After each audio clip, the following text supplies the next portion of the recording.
నామమే అమృతం, శ్రీరామ కీర్తనం సుకృతం.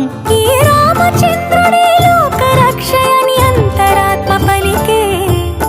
జగదానందకారక జయ జానకి ప్రాణనాయక, శుభ స్వాగతం ప్రియ పరిపాలక.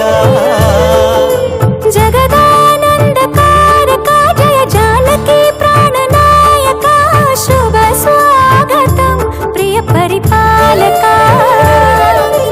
మంగళకరమౌ నీరాక, ధర్మానికి వేదిక అవుగాక, మా జీవనమేక పావనమౌగాక.